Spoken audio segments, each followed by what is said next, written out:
ബംഗാളിൽ തൃണമൂൽ കോൺഗ്രസിന് വൻ തിരിച്ചടി. പാർട്ടിയിൽ നിന്നും പുറത്താക്കിയ മുസ്ലിം നേതാവ് ഹുമയൂൺ കബീർ ബംഗാളിൽ കടുത്ത മത്സരത്തിന് 182 സീറ്റുകളിൽ ഹുമയൂൺ കബീറിന്റെ പാർട്ടി മത്സരിക്കും.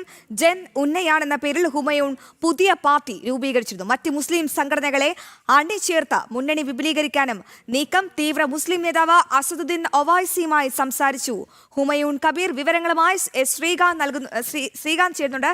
Srikanth, good morning. ബംഗാളിൽ എങ്ങനെയാണ് ഹുമയൂൺ ഒരു തുറുപ്പു ചീട്ടായി മാറുന്നത്? ഈ കനത്ത തിരിച്ചടി തൃണമൂൽ കോൺഗ്രസ് എങ്ങനെ നേരിടും? ശ്രീകാന്ത്,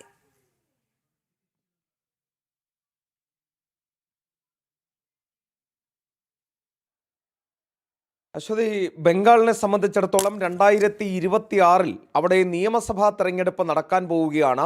അവിടെ തൃണമൂൽ കോൺഗ്രസിൻ്റെ ഉറച്ച വോട്ട് ബാങ്കാണ് അവിടുത്തെ മുസ്ലിം കമ്മ്യൂണിറ്റി. പക്ഷേ അവിടെ ഇപ്പോഴിതാ കനത്ത തിരിച്ചടി മമതാ ബാനർജിക്കും തൃണമൂൽ കോൺഗ്രസിനും നേരിട്ടിരിക്കുന്നു. അവിടുത്തെ മുസ്ലിം നേതാവ് കൂടിയായ ഹുമയൂൺ കബീർ അവിടെ ബാബറി മസ്ജിദ് സ്ഥാപിക്കും എന്ന് പറഞ്ഞ് അവിടെ തറക്കല്ലിടുകയൊക്കെ ചെയ്ത നേതാവാണ്. അയാൾ സ്വന്തമായ ഒരു പാർട്ടി അടുത്തിടെ രൂപീകരിച്ചിരുന്നു. ജൻ ഉന്നയാൻ പാർട്ടി എന്നാണ് അതിനയാൾ പേരിട്ടത്. ഇപ്പോഴിതാ പാർട്ടി 182 മണ്ഡലങ്ങളിൽ മത്സരിക്കാൻ തീരുമാനിച്ചു എന്നതാണ് പുറത്തുവരുന്ന വാർത്ത.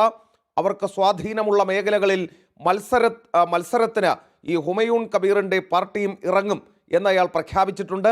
അതേസമയം സമാന ചിന്താഗതിയുള്ള മുസ്ലിം സംഘടനകളുമായും ഹുമയൂൺ കബീറിൻ്റെ പാർട്ടി ചർച്ചകൾ ആരംഭിച്ചിട്ടുണ്ട്. അസദുദ്ദീൻ ഒവൈസിയുടെ AIMIMുമായി ഇതിനോടകം ഹുമയൂൺ കബീർ ചർച്ച നടത്തിക്കഴിഞ്ഞു. സീറ്റ് ധാരണ ഉണ്ടാവുകയാണെങ്കിൽ ബംഗാളിലെ മുസ്ലിം ബെൽറ്റുകളിൽ കനത്ത പരീക്ഷണം തൃണമൂൽ കോൺഗ്രസ് നേരിടേണ്ടി വരും. തീർച്ചയായും ശ്രീകാന്ത്, അത് തന്നെയാണ് മനസ്സിലാക്കേണ്ടത്. എന്തായാലും ശ്രീകാന്ത് തുടരുക. മറ്റൊരു പ്രധാനപ്പെട്ട വാർത്തയുടെ വിവരങ്ങൾ കൂടി തേടേണ്ടതുണ്ട്. എന്തായാലും ബംഗാളിൽ തൃണമൂൽ കോൺഗ്രസിന് വൻ തിരിച്ചടിയായിരിക്കുകയാണ്. പാർട്ടിയിൽ നിന്നും പുറത്താക്കിയ അതേ മുസ്ലിം നേതാവ് ഹുമയൂൺ കബീർ ബംഗാളിൽ കടുത്ത മത്സരത്തിന് ഒരുങ്ങുകയാണ് എന്നുള്ള വിവരമാണ് ശ്രീകാന്ത് പങ്കുവച്ചത്.